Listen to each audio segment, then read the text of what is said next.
So, chapter 14. That was a lot of different ways of doing nonfictions and biography. I didn't realize there were so many.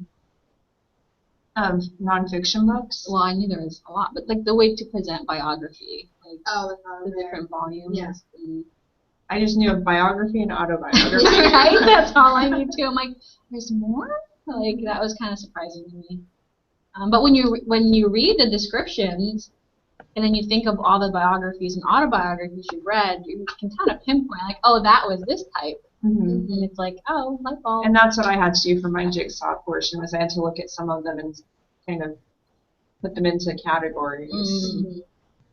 Except after I wrote it, then I realized that I was thinking the cat with the yellow star could be either partial or complete, because it gave a little bit of information about her in the beginning of her life and some after, but really covered those 4 years that she was in the concentration camp. So I actually Googled her after I saw that. I was curious, and it's like, well, because the book was written in what, 2000? I don't even know. That was a while ago. It was a while. Maybe so 2010, 2000. We're considering that a while ago? No. I'm like 97. I don't know. But I mean, it was written in the last like. Well, there are some years since then where who knows where she is. I think there was another book. 2006, so it's like 10 years old. But so I was curious, is she's still alive? Like, what is she doing? And she's still alive, but it said that she's the only one still alive, and everyone else has passed away. Oh. But she's like 83 or 86. Like the World War vets, you know, the World War II vets are all passing away. Mm-hmm.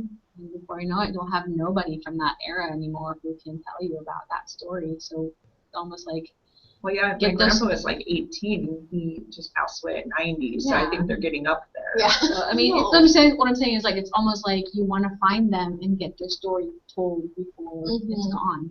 Mm-hmm. Yeah, have you guys heard of Naomi Vaughn? I don't know. She speaks a lot at Western. I don't know if she lives in Bellingham now or what, but she's like in her late 80s and she comes here at least twice a year, and she's a Holocaust survivor. And she's just like really like detailed, and everybody loves to go see her speaking. So yeah, it's definitely interesting to think about like how soon we won't have anyone to like be able to tell you firsthand about their experiences. That would have been kind of neat to be able to have listened to someone speak on that. And I mean, they have some here, but they're all, you know, during the day we were, you know, birthing her and practicing them. I think back to middle school, and I think we might have had someone come and speak to us after we read The Diary of Anne Frank. I cannot remember.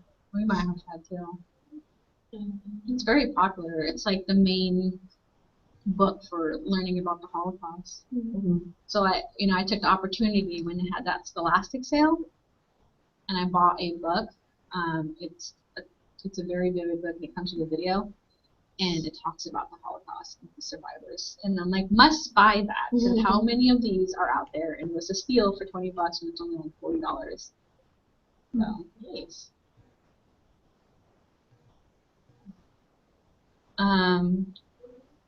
So did you read? You had to discuss the different types of informational books. Want me to share my informational books? Yeah. So my boyfriend has a lot of these. I do too. I saw them all over our bookshelf, and I'm like, okay, I'll take one that probably hasn't changed too much, because there's some that, I mean, they're kind of old at this point. But this is an eyewitness book on Earth. Earth doesn't change that much. No, but like the solar system one. I mean, it was from 1990. Pluto, you gotta cross out. No, Pluto's back. Oh, Pluto's back. These are from 1994, so when he was in elementary school. I was in 4th grade. But yeah, I remember it's mentioned the DK books, and so. Those are DK. I have this. What is it? Discovery Kids. Discovery Kids. My stepdad bought me a lot of those. I have a bunch of those in my house too. But they were really fun to read when you were a kid. That's really when I saw these, and my niece is in 1st grade, and when she comes and spends the night, and I'm getting ready or something, I'll just pull one of them off the shelf and hand it to her. I'm like, look at it. animals, or look at this, and she'll actually look, I mean, because they have it's all the text features are really interesting, and that's one of the things that Colonel was talking about was, look at the text features of nonfiction books. But, yeah. How good would these still be able, so how many of those does he have? Probably 15. I have about 15 too. So I was just thinking, with how outdated they are, would you use them in your classroom? Well, I think it would be important. Well, that's the thing. Is like I was looking at some of them, and some of them could. I mean, I think you just have to look over to make sure that the topic isn't something that would have changed since the time that you bought them. Because there's one on some group of people. I can't remember which one. Maybe Egypt, and then it gets into present day stuff. So I don't know if that would be one to keep or to use. Maybe just rip out some of the pages. Rip out pages, and my kids would be like, "What happened to this?" And I'd be like, "Oh, my child when he was young was." No, I was just curious, but it's really funny because my son did a report recently on snakes, and some of his books looked really outdated. But I guess snakes don't really change, right? Where they live might change because of population growth, but yes, they probably don't change too much. Animals are fairly safe, at least the bigger ones. The smaller ones that they're just discovering. well, that's different. Yeah. We're just discovering it, like that new spider. But yeah, There's a new spider. there's a new spider. It's permanently dirty. I don't know. I'll Google it later. So mine was the characteristics, types of informational books. There's a lot of that too. My favorite was pop-ups. Yeah, pop-ups. I'm like, I need more informational books with pop-ups. I made a pop-up book in 3rd grade about Kenya. That would actually be a really cool idea, is to do a pop-up book on on a topic like Kenya. Well, it was part of a huge project where we each had to research country, and we then had to make a little informational book, and then we had a pop-up book with it, and it was like, oh, I remember making this, and I loved it. And I think it helps because it's like, oh, yep, I remember doing all of this. And there's actually the pop-up book that Christy got us. That's what I was thinking of when you said that. That would be a good thing to do. Yeah, I don't remember what the name of it was, but we did like a book walk in our literacy class, and she passed out, there was this book on Egypt, and it was, there were envelopes on pages that had written letters on paper, or examples of money, actually hands-on things in the book, and I thought that was really cool. I don't think as a student, I never read books like that, but I think that's really engaging for kids to read informational books, because they can definitely be boring. Well, that's the thing. I think you said how I was totally, the texts we've had to read for this program are just they're a great way to fall asleep. Yeah, I use them to fall asleep a lot of the time if I can't fall asleep. Which textbook do I want to read tonight? And within 5 pages, it's like, okay, I'm tired now. I can go to bed. Yeah. So I think it's 5 good pages? You lasted that long? I last paragraph. That's why it's good to introduce kids to these fun ways of looking at informational text instead of just the really dull facts and presenting the facts in an interesting way, like that book that you're talking about. That would be really neat to have a book that has different examples of things from that time. Especially with kids, because their stamina for reading is really not up high. They get tired really easily, especially in your grade level. Yeah. It's funny that you're saying that, because right now the school that I'm at is having a drop everything and read day. So they've probably, I think their goal is 1,000 books for the whole school in the 1st grade class, and then it's already at 80. So usually they wouldn't have the stamina, but I think getting to sit in their pajamas and read all day. Yeah. Oh, pajamas help. I think pajamas really help. Pajamas and pillows. I think it's because it's Dr. Seuss week, isn't it? Yeah. His birthday is Monday. I don't know if school's doing Dr. Seuss week. We had green eggs and ham this morning at my son's school. Yeah. Nice. So, all right. I'm up. Yeah. So I had to summarize Karp's article, and and then like what are common misconceptions and how this is described his awakening. I was glad that I had a similar reaction that I would want to jump in and like put my opinion, but then I'd have to worry because there's that teacher barrier that you definitely don't want to cross, and so he goes through kind of like a little personal journey. Well, it's high school, so it's a little. I think high school teachers interact with their students differently than Definitely. teachers with elementary students. That's actually when I was reading yours, I'm like, oh no, I forgot to comment on that because there are so many different things to comment on. It would be hard not to step in and say something, but at the same time, you kind of have to respect their beliefs and their culture. And it didn't seem like the girl. It was kind of nice that the girl was able to teach him a little bit, and he was able to reflect, like you said, and grow. Yeah. Well, it was like in Wanting More, she said, respect, please let me do this, because not the stepmom, but the first family they lived with, she was trying to make her take off her scarf, I think. And she says, please let me, it's part of my culture, and she let it be, and that's what it comes down to, is realizing everybody's culture, you gotta respect what their beliefs are. And it's interesting in that book, I didn't know that they had, you just kind of, without knowing too much about that culture, you just assume that everyone wears it. Yeah. And so it was kind of interesting to see that they're kind of battling with people over it too, and having to defend it, why they're wearing the hijab.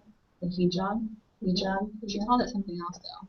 Yeah, she called it like a Barani. Yeah. Because the Barani, I'm pretty sure, covers everything for your eyes, whereas the hijab is just. Well, you didn't inform us. How it was interesting how she was like about some of the women that were wearing them, but like their hair was sticking out and they were showing. So she was like, why even bother wearing it? I thought that was interesting. Well, it's interesting because we have a classmate who wears one, but I don't feel. It's that whole thing like when we were watching the videos where people were asking people who were Asian all those questions, and it's like I don't want to stand there and ask someone a whole bunch of questions like, why do you wear this? I'm curious, but at the same time I want to be respectful of them. And so it was nice getting this information, and I know that she would be open to telling us, but at the same time I don't want to ask her questions that she's probably heard a million times. And I just realized that their glossary isn't this. Oh yeah, I was definitely using that. I did not even know that this was here, and that would explain why I was in these sources. Okay. Yeah, I read your thing, and you said how you're confused, and I was like, when I say there was a glossary. Yeah. Well, I read it last Friday, and I just literally went from front to back, and in like 3 hours. That's how long did you read it? Well, I put off cleaning, and I put off Susie's homework, and I'm like, ooh, look at this, and then I just kept going and going and going. But you were doing another set of homework, so. Yeah, it was, it was justified, but I looked up, I kept looking at the clock. Oh, it's 3:30. Oh, it's 5. When did it get to be 5? And then next thing you know, it's 6. I said, okay. I just finished it. But yeah, didn't know anything else. Look at that. But, like Emily says, there were some context clues that kind of helped you along the way. So it wasn't too confusing. I think there was a couple ones that confused me, and I didn't know about the glossary till like towards the end, and I was like, oh, hello. So then I just read the glossary to kind of like, okay, that's what they meant. I did think so, yeah. I did it about halfway through, but yeah, you definitely could use, like, I was, you did a really good job of putting context. Yeah, exactly. Like, I was guessing that meant father and that meant mother, and like, but then when I kept seeing the same words popping up, then I just kind of, I don't know how I stumbled across it, but yeah. Is there even a specific day that says in the glossary again? No. That's probably why. Normally if there's a glossary thing, there's normally a table of contents that tells you like that there is a glossary, so that's probably why I didn't look. So, well, yeah, the article, though, I like that article. It gave me more insights on the arranged marriages. Because coming from a westernized culture, you're really, why would you be forced into a marriage that you don't want to be in? But then that video said they don't. There is one where it says you can't be forced into marriage you don't want to be in. Mhm. So even though the marriage is arranged, you don't have You have to to. agree. Yeah. I think it would help knowing someone who has experienced that.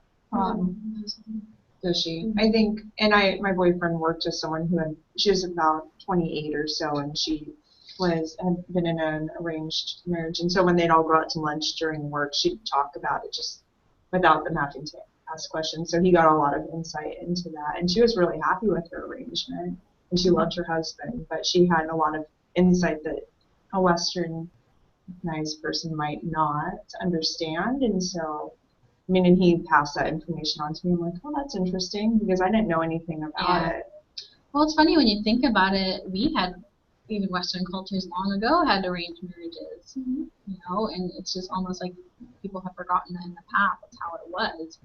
And everybody got married at 14, not, you know, older than that. So it's amazing that we often forget our own history. Mm-hmm. I think that goes the same with how we treat people who are new to the country. Like that doctor. Mm-hmm. I think, was it Emily? I'm trying to remember who said, I think Emily said something about that video, the BBC documentary, and how the doctor reacted to people. That was Asking, or, like bringing up that he wasn't from here, and then how he just explained it, right? Someone else did. Yep. Just educating people who are willing to listen.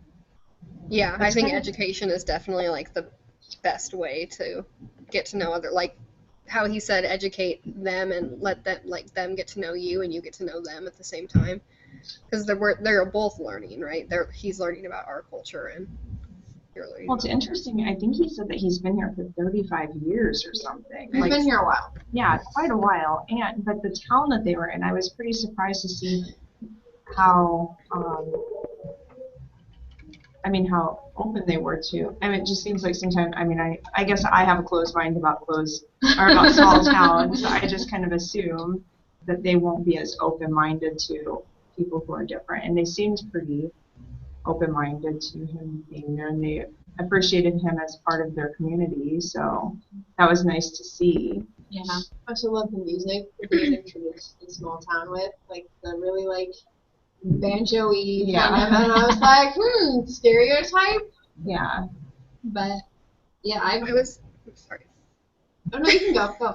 I was just kind of wondering, since it seemed like their family was, I don't know, they just made it seem like they were kind of one of the only Muslim families there. I don't know, I wonder if they would have been as open to it if there were a larger population, or if they've just gotten used to the fact that he's the doctor, his family is accepted, but it seemed like it wasn't a large population in the town, so I kind of thought about that. Is he the only doctor in town? I think so. I wonder if that helped.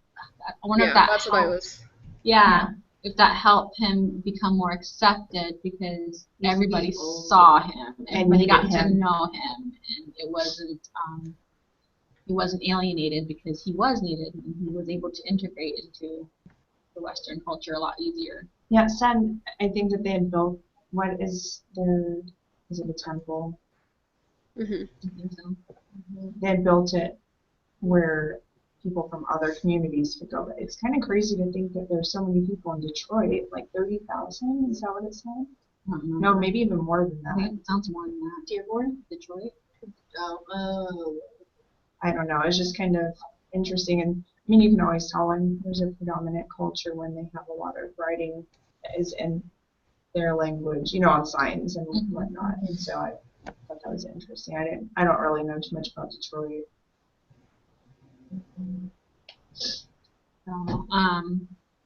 See.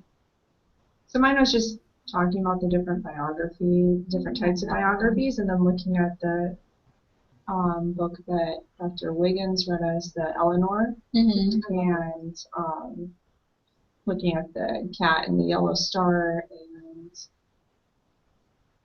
and I like Harvesting Hope. Yeah. And just what sort of biographies they were. I felt like Harvesting Hope and Eleanor were pretty similar, because they're both about people who were out to make changes. And I actually didn't know too much about Eleanor Roosevelt until my mom started talking a lot about her. And I guess in her 5th grade class, they use a lot of her quotes, and she's really inspired a lot of people. But then and also, I think you were saying that you had heard the name Cesar Chavez, but you didn't really, and I didn't know anything about him. I didn't know anything about it. Did you know anything, Emily? No. Yeah, I didn't know anything about him. So it was nice, sort of like informational to know how the farmers got their rights. That's a good one. Yeah. I Google a lot of these people and a lot of the books, like the book, the author, I don't remember her name, Naomi. Her dad was talking about a book that he wrote, and I checked out that. I looked at it online. It looked interesting. Like something I'd want to read. So it was. The internet is good, but it's definitely like every time I click on something, it's like, how true is this? Like where the source is coming from, and Yeah. But yeah, it was interesting to see, who he was and what he was not, because I've definitely heard that name. I don't think I've heard that name at all. Really? And then the girl with the cat. I keep wanting to say the cat with the yellow star. That was a nice perspective to see, because it was interesting how that was the concentration camp that was used for to promote them almost, like how they had people from other countries come and say, oh, look at how nice we've, what this nice area we've established. Everybody should go to a concentration camp. They called it something different though, didn't they? Like a relocation, or they didn't call it concentration camp. That's what we call it, because we know better. I remember what they called it. I did when I was researching Ella, or I've been calling her Ella. That's what I would say. But you mentioned she was talking about how they used the play to fool the Red Cross, and she said, looking back, that it should have been a telltale sign that nobody in the picture, none of the children were smiling. Oh yeah. And I was like, oh, that's a good point. Like none of the children are happy. It's like that should have been a red flag. None of them look happy. But it's just interesting. Yeah, it wasn't, that part didn't really have too much other than analyzing, or just kind of looking at the different types of biographies and where these ones fell into.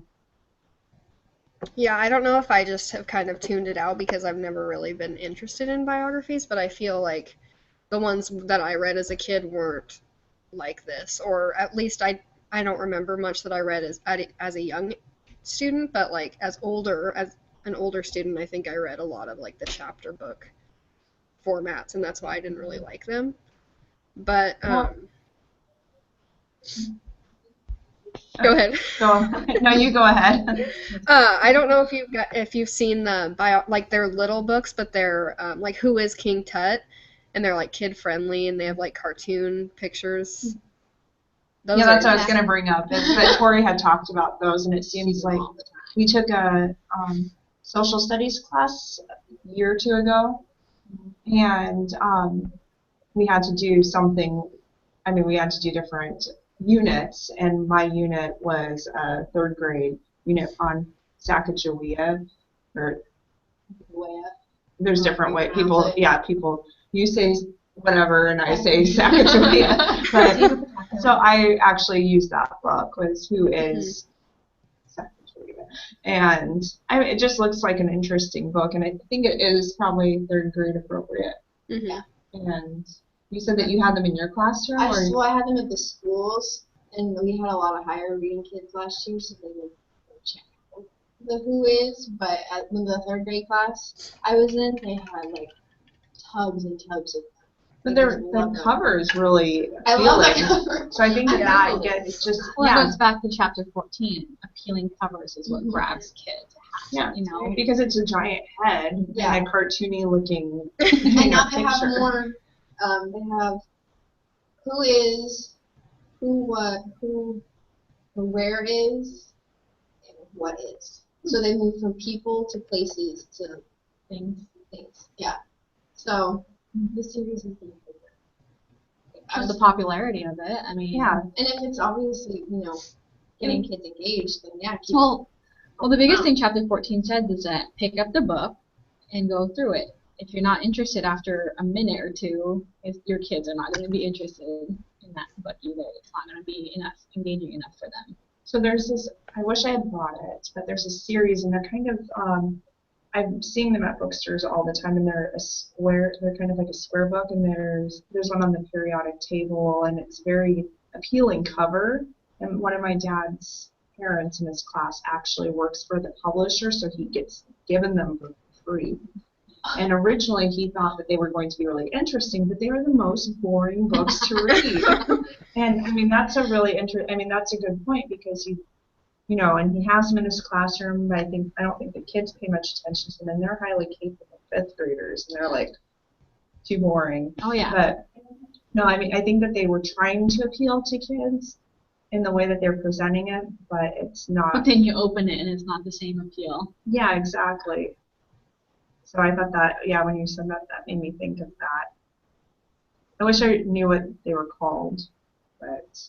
You can text your dad later and just send us a group message. So I went to the website, the Who Was series, and they have lots and lots of Big-headed. big-headed people. That's how I found it the first time. I was like, biography Oh, series. they with look the like big head. caricatures. That's They why. do. That's why Oh, they're yeah. kind of. Yeah, but they have the Who Was, What Is, Where Is, but like the Where Is, which is very awkward to say. Books, there's only 4 of them, so it'll be interesting to see Is it because you want to say where are? yes, they have Mount Rushmore, the Great Wall, the Grand Canyon, and the White House. So bigger landmarks. So I wonder how long it'll take to get maybe smaller landmarks. They have a lot. They're very. What was this? What was that? Yeah. Yeah. Okay. They're definitely characters. Okay. No, I found the book really. Since you're sorry, these ones. Have you ever seen them? No. I've never seen those. I don't know how well you can see up here, but those are the books that he has a ton of. I see them. I haven't seen those. And they look like they'd be fun. They but do, but they're really it's- boring. They're really boring. Misleading. Huh. I guess it goes to show, if you were able to pick this up and not put it down, Mm-hmm. chances are kids within this reading level and Yeah. will be able to do the same thing too. Interesting. I think the one thing about this book is that we're still in that war now. We still have that war going on with ISIS, and for kids to read this at what would you say, 3rd, 4th grade? Well, see, that's the problem with some of these books is that their reading level, but their comprehension levels are very different, and I felt like Read aloud? Yeah, I definitely felt that would be read aloud, but I know that growing up in the post 9/11 world, and seeing before and after that, and growing up hearing all of these things, that book is more familiar to maybe me than someone who's in 5th grade, who's just reading it for the first time and who has really no idea of what's been happening. Yeah. So definitely read it. It's good. I was just thinking it's good since it's happening now still that they can see how the world is changing around them and how kids their own age are affected by this war that they obviously have no idea what's going on. These kids are affected by it on a daily basis. Don't go play out in the field, because the field might have leftover mines, It's in a lot of countries are that way, I believe, from all the previous wars too. It's really scary when you think about it. Mm-hmm. Where kids can and can't play. They're just kids, darn it. So, politics and prose. Yeah. Almost didn't come for me. Wasn't it open for you? I opened it like 3 or 4 times, and then I read it. And it was an interesting read. Yeah. Emily? Yeah, I thought it was interesting. I basically talked about credibility and authenticity. And so I really liked how she talked about she doesn't view herself as necessarily like authentically Chinese because she's mixed, like she has so many other backgrounds. So she doesn't claim to be, like she said, like the true teller or the keeper of Chinese culture because she has so many other cultures that make her who she is. But she did a lot of research, interviewed people from refugee camps, and I think that like the part of the culture that she does have from China allows her to be credible and authentic, and just the fact that she puts herself in the culture by talking to other people makes it automatically more authentic than just doing outside research. Yeah, definitely. It was kind of nice to see that after that first week where we read Evaluating Global books, because it was like, okay, that kind of adds a little, I mean, it's not just like, okay, they lived there, they grew up there, that makes them the most authentic. There's other ways to be authentic writers as well. And I think that's a good example of how you can be. It was interesting how she was asked that, I mean, how Joy asked her that question, because I mean, that's what we've been talking about, and her answer to it, you know, from the author's standpoint was interesting to hear. Yeah. Yeah, and then she had a thing in there about a third culture cut kid. And that was kind of interesting. And then so then I'm like, am I a third? I'm like, I don't think I am. Well, it could be. I mean, Hawaii is kind of Definitely its own culture. Yeah, Hawaiian style. that's where I grew up. the Midwest. It's kind of its own culture. Yeah, so it was interesting because everybody does have their own little ways of doing things and their own history and beliefs and stuff like that. So it was interesting. So it makes you wonder how many more kids out there, especially if you've got a bunch of ELL kids, how they feel about it. You know what I mean? Do they feel sort of misplaced themselves? Yeah, I think it's just difficult keeping the balance. Like I know a lot of in Mount Vernon, a lot are ELL students, and so they have their home life where their parents are speaking Spanish and their siblings are speaking Spanish, and then they come to school and they're not expected to speak Spanish except for at the school that I went to, they're expected to speak English in the classroom, and then on the playground they can speak Spanish, but they're like, they're told not to speak Spanish, but it's just the idea is that like you want everyone to be able to understand you. So I think it's just holding that balance, because ultimately you want them to be able to keep their home language as well, but also, and that's how a lot of kids drop Spanish because they're pushed to speak in English for their school. So you said that you're going to be in a school at 75% Spanish speaking? Yeah, 70, yeah. I don't know if it's 75% ELL, but it's 75% Hispanic at least. Okay. And a lot of them are ELLs. Well, something that when I was in a school, there was a classroom where it was like 2/3 of that classroom were Spanish-speaking students, and so, I mean, and that's not very common, but something that was nice was, I mean, they did that where they spoke Spanish out on the playground, and they were encouraged to speak it in the they were encouraged to speak English in the classroom. However, when they were paired up in groups or put in groups with other kids who spoke Spanish, I would hear them a lot of the time discussing in English and Spanish, or just Spanish, and then they would, you know, when they'd share with their teacher, share with me, they would say it in English. So, I mean, that was kind of nice, because then they were getting the academic Spanish as well, not just academic English. So, but that's not always the option, because it does make sense that they would need to be able to communicate with in the language that everyone's speaking, so that people can understand what they're thinking, and when it comes to academics. You were in a school like that, you said? The school that I was at was 1/3 African American, 1/3 Spanish, and 1/3 Caucasian. However, that classroom was probably 2/3. Reminds me, there's a school in Seattle who has we have a classroom that's 50-50. They do 50% Spanish speaking and do 50% non-Spanish speaking students. And half the day is taught in Spanish, and so the non-Spanish speakers have to learn Spanish, and then the rest of the day, the other half of the day is taught in English, and so the Spanish speakers have to learn English. They integrate that. I think there's a couple schools in Seattle like Yeah, that. and Some then- lady was telling me about that. Yeah, and then they pair up the students with a Spanish speaker and a non-Spanish speaker so that they can help each other learn.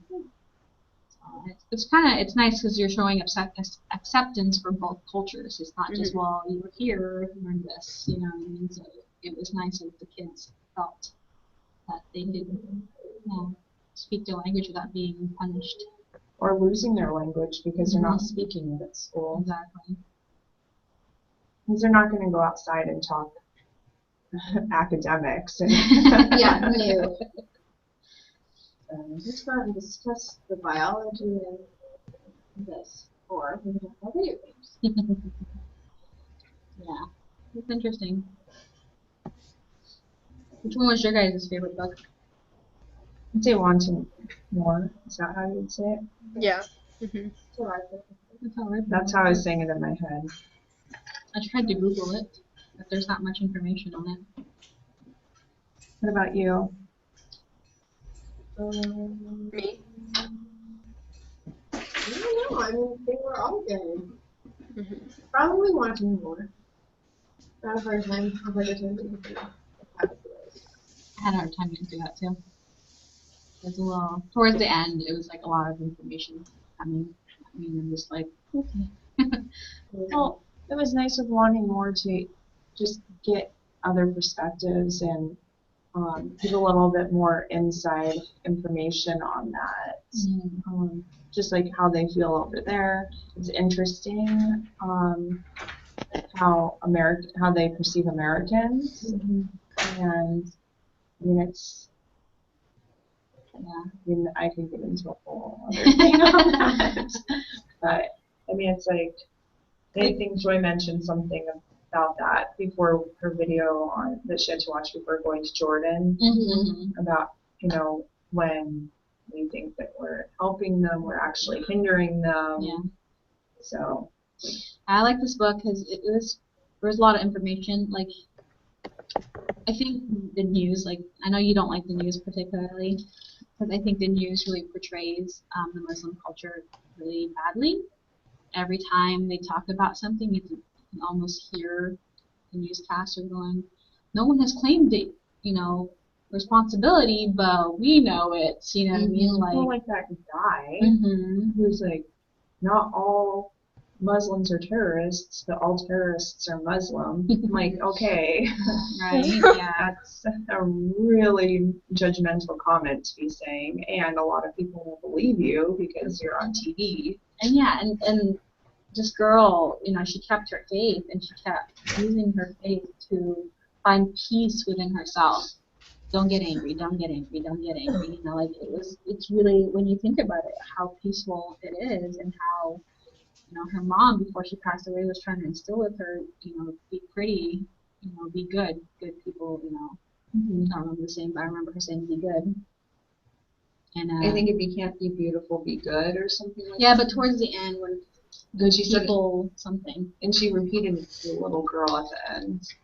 Yeah, So it should be like, Right, somewhere here. yeah. If you can't be good, you should at least, if you can't be beautiful, you should at least be good. People will appreciate that. Mm-hmm. And that's the thing, is like, it's really a peaceful, finding inner peace within yourself. And isn't most religions like that? Just finding inner peace within yourself. And so,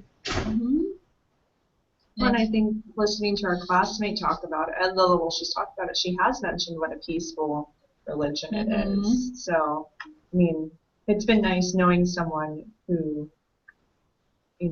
practices this religion, because then we can, just have a little bit more insight and, yeah, definitely. There's too much fear, and like I said, the news don't help with that at all.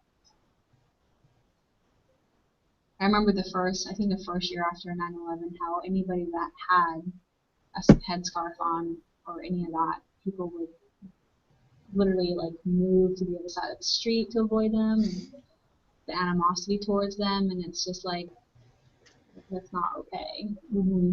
You know, I was in high school then, so it was hard for, if we had friends back then, I'm sure, for them to see people just avoiding them. It's kind of crazy how quickly it switched over too, because somebody was talking about in the documentary about how, they weren't even like they just kind of lived their lives just not in the shadow. I think he said something about in the shadows. It sounded, but they were just like not.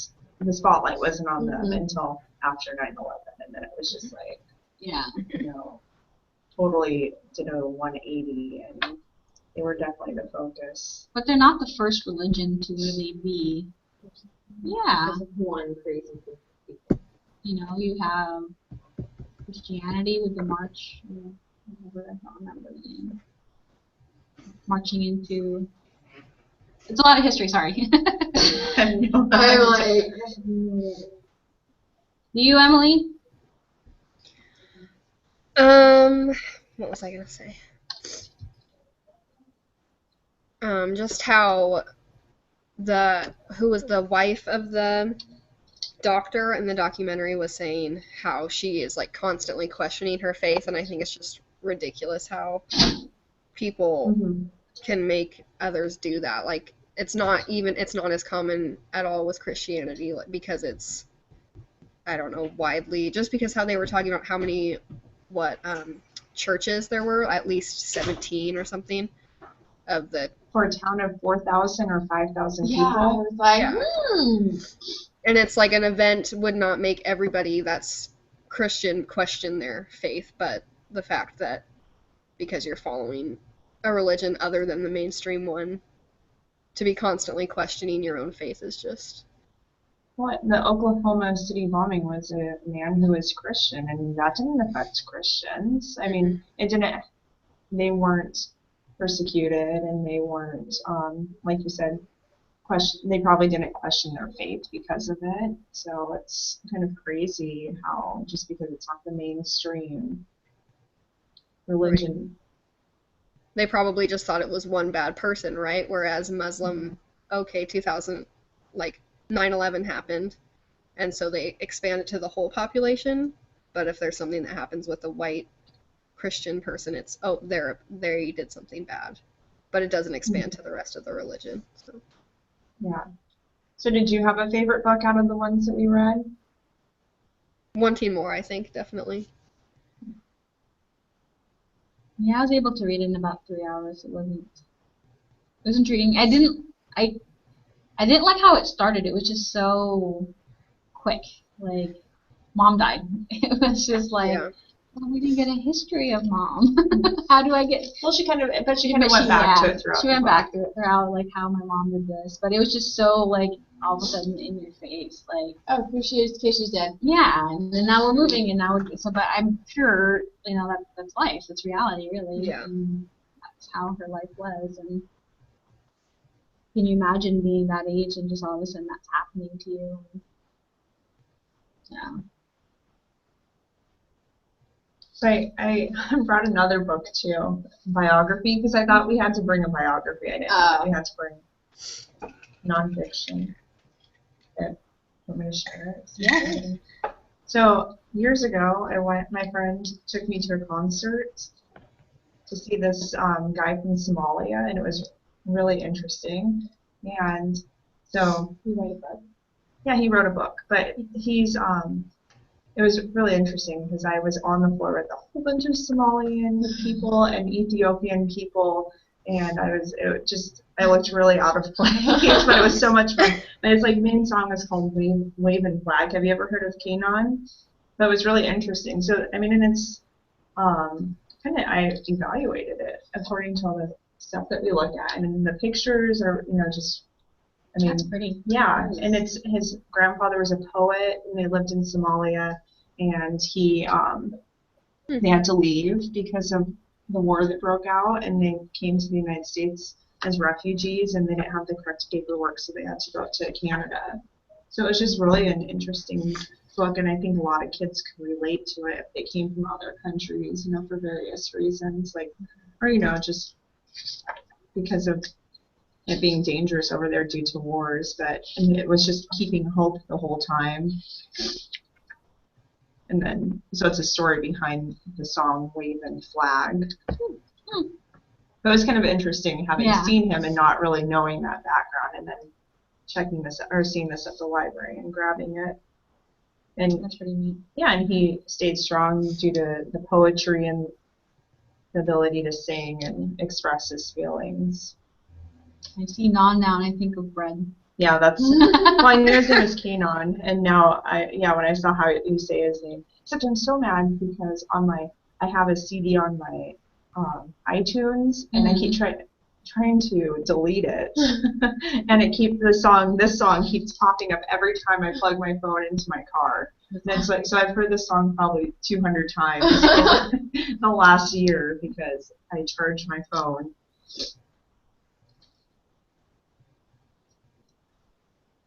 Yeah, this is definitely. I like how bright it is. Kids would definitely get into this, especially if you sang the song with them. Oh yeah, I want to find this song. First graders singing this song, come on. It's a really inspirational song. You too. Oh, I have it on my phone. Oh. I might listen to it later. Okay. Fine. Is there anything else that?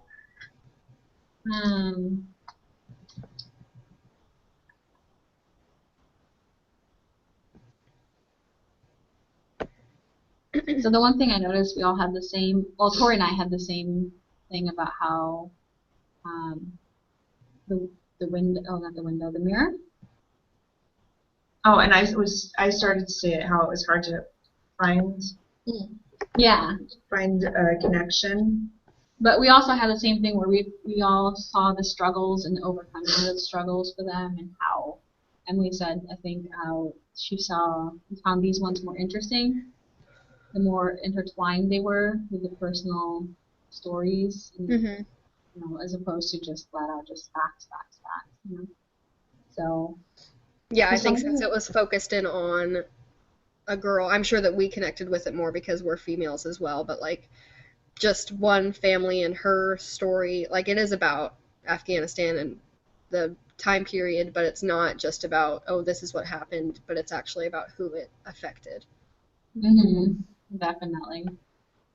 Something I just thought about that kind of was interesting in the Tunnel book is how it said about biographies, how you want to find one where it also shares their flaws a little bit too, not just puts them up on this pedestal. Yeah, exactly. She had definite flaws. But a lot of biographies seem to like the ones where it's just telling facts about somebody. It's just kind of like, oh, look at how great they are. They did all of these things. They didn't do anything wrong. But then I think when they do include those, the facts where it's like, okay, they do have flaws, then it makes them more human and more relatable. Yeah, I saw her, and when she got her, the way she was acting towards the little girl, I don't remember her name, starts with an A, Aura or something like that. I know who you're talking about. The little girl, Yeah, the little dirty girl, and she was really snotty towards her, and it was like she even in her own struggles with herself, she's like, I don't know why I'm being so snotty towards her. She just doesn't like her. She was just rubbing her the wrong way, but towards the end, she kind of grew into herself and finally found that inner peace that she's been struggling with since her mom passed away. And that was nice to see that, even though she had those struggles and she was trying, she even caught herself staring at herself in the mirror after her surgery and all that stuff, that she kept trying to remind herself, what her mom taught her and what she should live by because of the prophet. May he rest in peace. So. Which I want to know more about the may he rest in peace part. Does anybody know anything about that? No. What they say after. One of the earlier news jobs I had, they were from India, and they also were Shigala, and it just said that after every time you mentioned his name. Just saying prophet, you have to say may he rest in peace. Is there a reason why? I didn't ask, but it was. Is it in the Quran? What do you think about religions that we're more familiar with. I guess it's the same as saying amen. That's what I was just thinking. You just say it. It's just no longer. And then, should we touch on the Palestine and Israel? All the thing? videos. Yeah. I just felt more confused. I was confused before, and I felt more confused afterwards. That video did help actually. I was surprised because we learned about it in history and school, Yeah. and it was just like overwhelming because you're getting this side, and then you'd have people in our class who work for this side, we'd have people on that side, and it was just so much information that it was just like, I don't have any idea what's happening, so I'm just gonna, kind of ignore. The video didn't help. Yeah, to and make it was sense. like this, and this, and this. Why didn't they do this? It's a lot easier to understand the question. So it's hard to know, like, completely who's right and who's wrong, Yeah. because each thing, it seemed like, was from a different point of view, Yeah, and they both seemed like, oh, well, that makes sense. Okay, that makes sense. Maybe And it's then- a point of just realizing that with each person and each culture they see things differently, and realizing that there are two sides to the story, Mm-hmm.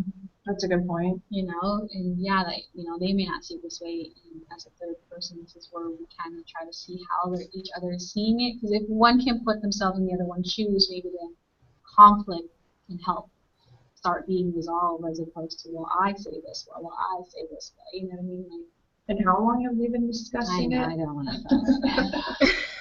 to.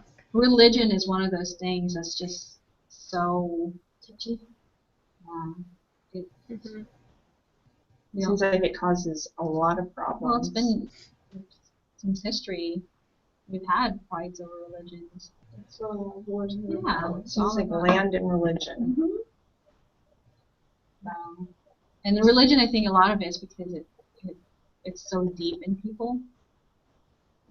Their faith, it's what, like with her, it's what kept her going. So for people, it's their faith is what keeps them going, and they don't want to lose that faith. They don't want you questioning their faith, because I'm still here because of my faith. My trust in Him is why I'm still here. You know what I mean? Like, so that's probably like that deep connection and root is really. Yeah. We don't talk religion in my house because of that. I don't bring up anything. Some rosary is totally different than others. Yeah, It just creates so much tension. It's like, Yeah, it's very, wanna bring very it up. tension. It is interesting. I mean, because it causes a lot of tension between in relationships between people, and relationships between countries, and relationships between groups of people. I think we touched on everything. I think so too. It's a lot to think about, and I think it's a lot to just keep our minds open, and that's an important part. Emily, do you have anything you want to add before we wrap up? I don't think so. Well, good luck on your interview. Did you say it's next week? I had it, so I'm just waiting to hear Oh. back. Oh, well, Yeah. fingers crossed. Thank you. All right, I guess that's it. Okay. We'll see you someday. Someday, yeah. Have a good last quarter. Thanks. Good luck. Thank you.